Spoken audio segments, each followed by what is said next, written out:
Hello दोस्तों, आप सभी का स्वागत है मेरे इस यूट्यूब चैनल फ्री शिक्षा छत्तीसगढ़ में। जैसा कि मैं आप लोगों को पता है कि हम लोगों ने जो ये वेद की जो श्रृंखला स्टार्ट करी, ये आज इसका तीसरा वीडियो है। इससे पहले हम लोगों ने 2 वीडियो अपलोड कर चुका है, ऋग्वेद और यजुर्वेद के। और उसमें बहुत सारे इंपॉर्टेंट फैक्ट है जो बहुत सारे एग्जाम में पूछे जाते हैं।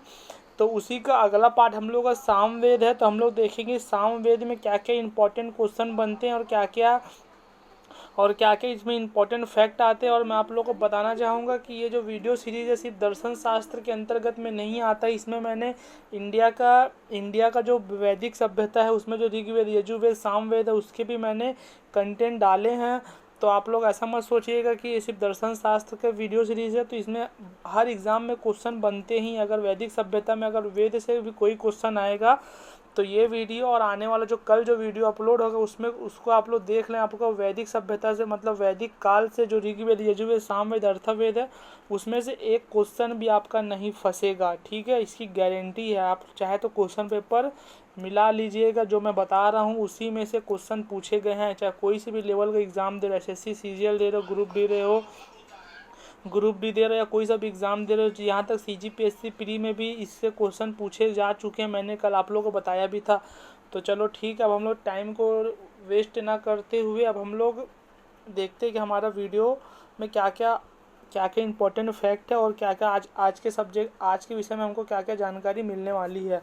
तो आप लोग से एक ही रिक्वेस्ट है कि वीडियो में कंटेंट बनाने में मेहनत लगता है, तो थोड़ा सा यह भी हम लोग का छोटा चैनल है, थोड़ा इसको कोऑपरेट करिए, सहयोग करिए, ताकि हम लोग निरंतर आपके लिए और भी अच्छे अच्छे सब्जेक्ट का वीडियो सीरीज़ बनाने स्टार्ट कर देंगे। अगर आप लोगों का सहयोग अच्छा रहा तो मैं हिंदी भाषा का वीडियो बनाऊंगा, हिंदी भाषा का, जिसमें से आप लोग का बिना कुछ याद करे एक प्रकार से मैं मैथमेटिक्स के जैसा आप लोगों को हिंदी पढ़ाऊंगा। ठीक है, मैथमेटिक्स जैसे कि आप लोगों ने मैथ में A+B² पढ़े हो ना, तो उसी तरह का मैंने आपको हिंदी का वर्णमाला का टॉपिक पढ़ा दूंगा। आप लोगों को कुछ भी रटने की जरूरत नहीं पड़ेगी। अगर आप लोग अच्छा सहयोग कोऑपरेट करेंगे तो मैं भी आप लोगों के लिए बहुत अच्छा काम करके दूंगा। ठीक है, तो चलो आज हम लोग देखते हैं कि सामवेद में क्या क्या इंपॉर्टेंट फैक्ट बनते हैं। तो सामवेद में हमको क्या क्या जानकारी मिलती है, तो देखते हैं सामवेद के संबंध में।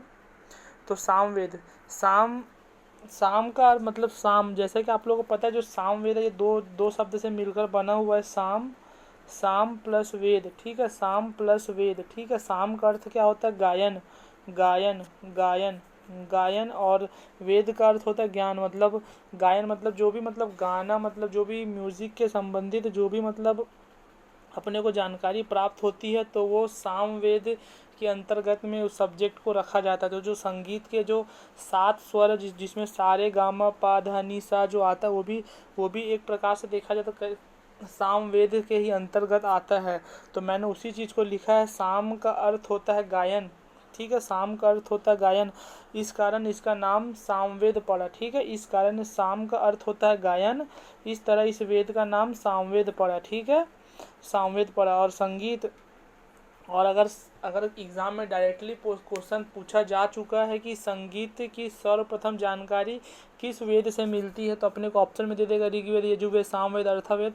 तो संगीत की सबसे पहली जानकारी अपने को किस वेद से मिलती है, तो सामवेद से जानकारी मिलती है। मैंने वही फैक्ट को यहाँ पे नोट किया। ये तो आप लोगों को किसी बुक में मिल जाएगा, आप लोग पहले भी पढ़े होंगे। ठीक है, तो अब हम लोग देखते हैं कि आगे और क्या क्या जानकारी मिलती है। तो जो संगीत का अगर आप लोग से एग्ज़ाम में पूछा जाएगा संगीत का सबसे प्राचीनतम ग्रंथ कौन सा है, तो अपन सामवेद को ही टिक करेंगे। ठीक है, सामवेद को ही ऑप्शन में टिक करेंगे। यहाँ पे दोनों का क्वेश्चन सेम ही है, बस एक चीज़ से बस एग्जामिनर अपने को वर्ड से खेला है, सिर्फ प्राचीनतम वर्ड को जोड़ दिया है कि प्राचीनतम ग्रंथ कौन है। तो अगर आपको क्वेश्चन पूछेगा संगीत का सबसे प्राचीनतम ग्रंथ कौन सा है, तो सामवेद है। ठीक है, और सामवेद में सर्वप्रथम 7 स्वर की जानकारी मिलती है। मैंने आपको बताया था ना, सामवेद में सर्वप्रथम 7 स्वरों की जानकारी मिलती है, जिसमें कौन कौन से सारे गामा पा धा नी सा। ठीक है, अगर संगीत का 7 स्वर के बारे में अगर जानकारी मिलती है तो किस वेद से मिलती है, तो सामवेद से जानकारी मिलती है। ये वाला क्वेश्चन यूपी PCS 2013 में पूछा गया है। ठीक है, यूपी PCS 2013 में ये वाला क्वेश्चन पूछा गया है, ध्यान रखिएगा। और सर्वप्रथम अब अब जब हम लोग देख लें कि सामवेद में हमको क्या क्या सब्जेक्ट, क्या क्या मतलब उसकी विषय वस्तु क्या है, हम लोग इसको पढ़ चुके हैं। तो हम लोग देखते हैं कि सामवेद को मतलब संकलित कितने किया। सामवेद को संकलित मतलब सामवेद इधर तो बिखरा हुआ था, तो उसको एक जगह इकट्ठा करके संकलन किया। तो संकलन किया तो किसने किया? तो सामवेद का संकलन सर्वप्रथम किसने किया? तो जमैनी ने किया। ठीक है, जमैनी, जो महर्षि जो जमैनी थे, उन्होंने संकलित किया। और उनका संकलन करने में उनका एक ऋषि ने और सहयोग दिया। तो उनका नाम क्या था? उनका नाम था सुकर्मा था। तो सामवेद से दो ऋषि का नाम जुड़ता है, एक तो जमैनी ऋषि का नाम जुड़ता है, जमैनी ऋषि का नाम जुड़ता है, तथा एक तो सुकर्मा ऋषि का नाम जुड़ता है। याद रखिएगा, मोस्ट इंपॉर्टेंट फैक्ट है। ठीक है, आप लोग से क्वेश्चन में पूछ देगा कि सामवेद के संकलन करता कौन है। ये सामवेद को मतलब विस्तार किसने किया तथा विस्तार में योगदान किसने दिया? तो सुकर्मा ने योगदान दिया। ठीक है, और जो सामवेद, जैसे हम लोग को पता है कि जो कोई भी, चाहे ऋग्वेद लो, यजुर्वेद लो, सामवेद लो, अथर्ववेद लो, हर वेद में कोई ना मतलब मंत्र रहते। तो सामवेद में कितने मंत्र है?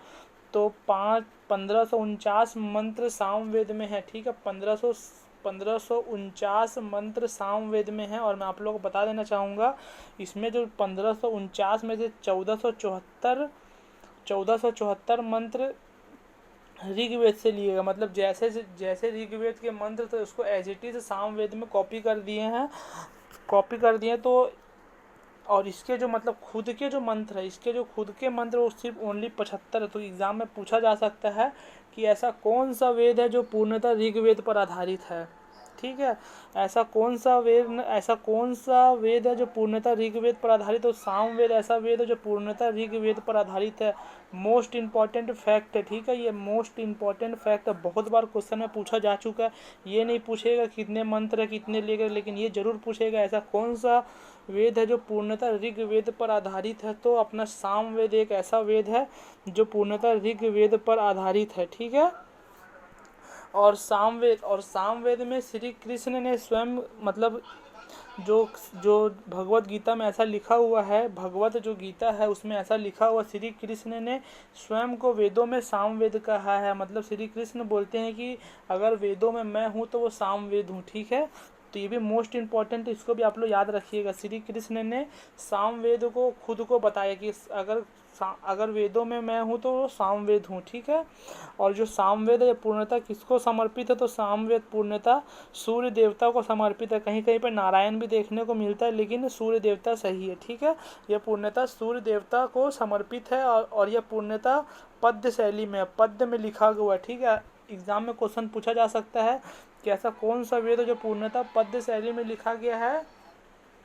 तो सामवेद है। ठीक है, सामवेद एक ऐसा वेद है जो पद्य शैली में लिखा गया। ठीक है, और इसके पुरोहित मतलब क्या होते हैं?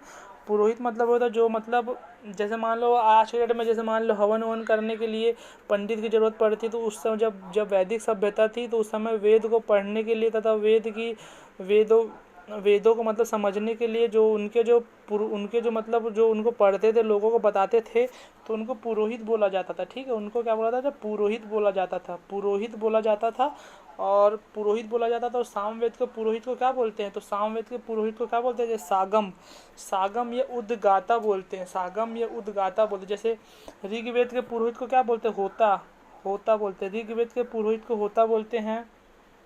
यजुर्वेद के पुरोहित को क्या बोलते हैं? कल मैंने आपको बताया था, कमेंट बॉक्स में बताइएगा क्या कि अर्धवयु। ठीक है, अर्धवयु ये यजुर्वेद के पुरोहित है। और सामवेद के पुरोहित कौन? उद्गाता। ठीक है, और जो आप लोग जो कल जो वेद पढ़ेंगे अर्थवेद, उसके पुरोहित कौन है? उसके पुरोहित ब्रह्मा है। ठीक है, ब्रह्मा। तो ये पुरोहित के नाम है। मैंने जब वेद का हम लोग पूरा पढ़ लेंगे तो मैं एक तो टेबल प्रोवाइड करूंगा अपने टेलीग्राम चैनल में, उसको पूरा पढ़ लीजिएगा, आपका एक क्वेश्चन भी नहीं फंसेगा।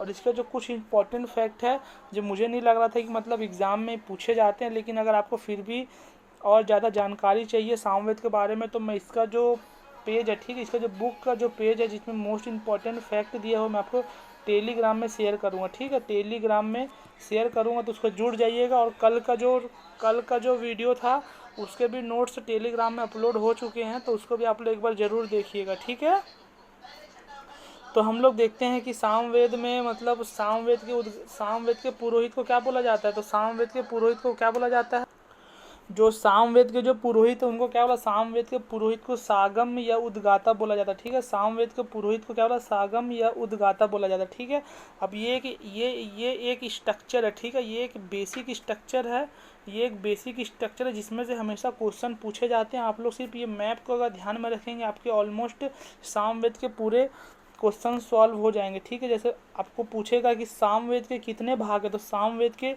3 भाग है। कौन कौन से भाग हैं, तो मैंने 3 भाग कौन कौन से हैं, पहला कौन सा है, कौथुम संहिता, रामायणी संहिता और जमैनी संहिता। ठीक है, कौथुम संहिता, रामायणी संहिता और जमैनी संहिता। जो कौथुम संहिता है ये कहाँ का है, तो ये गुजरात का है, और जो रामायणी संहिता ये कहाँ का है, तो महाराष्ट्र का है, और जो जमैनी संहिता ये कहाँ का है, तो कर्नाटक का है। और सामवेद के उपनिषद भी हैं। ठीक है, सामवेद के 2 उपनिषद है, कौन से हैं, छंदोग उपनिषद है तथा कैनोपनिषद है। ठीक है, सामवेद के 2 उपनिषद है, कौन कौन है, छंदोपनिषद है तथा कैनोपनिषद है। तो छंदोपनिषद में विवाह गीत का मतलब प्राचीनतम विवाह गीत का उल्लेख किया गया किसमें, तो छंदोग उपनिषद में। मोस्ट इंपॉर्टेंट है। ठीक है, मोस्ट इंपॉर्टेंट फैक्ट बनता है कि विवाह गीत का उल्लेख किस उपनिषद में किया गया है, तो छांदोग उपनिषद। ठीक है, छांदोग उपनिषद। ठीक है, छांदोग उपनिषद याद रखिएगा। जैसे आप लोगों को पता है कि जैसे कि आप लोगों को पता है कि जो भी वेद रहते हैं वेद के बहुत सारे पार्ट होते हैं। पहला कौन सा, संहिता होता है, फिर ब्राह्मण होता है, फिर आरण्यक होता है, फिर उपनिषद होता है। ठीक है, तो हम लोग क्या पढ़ रहे हैं, संहिता पढ़ लिए हैं और उपनिषद भी पढ़ लिए। अब क्या बचा, ब्राह्मण बचा है। ठीक है, तो सामवेद के ब्राह्मण है, ब्राह्मण में कौन कौन से ब्राह्मण है सामवेद के, तो सामवेद के ब्राह्मण है पंचविश ब्राह्मण। सामवेद के जो ब्राह्मण ग्रंथ है उनके क्या क्या नाम है, सामवेद के ब्राह्मण ग्रंथ है, सामवेद के ब्राह्मण ग्रंथ है पंचविश ब्राह्मण। और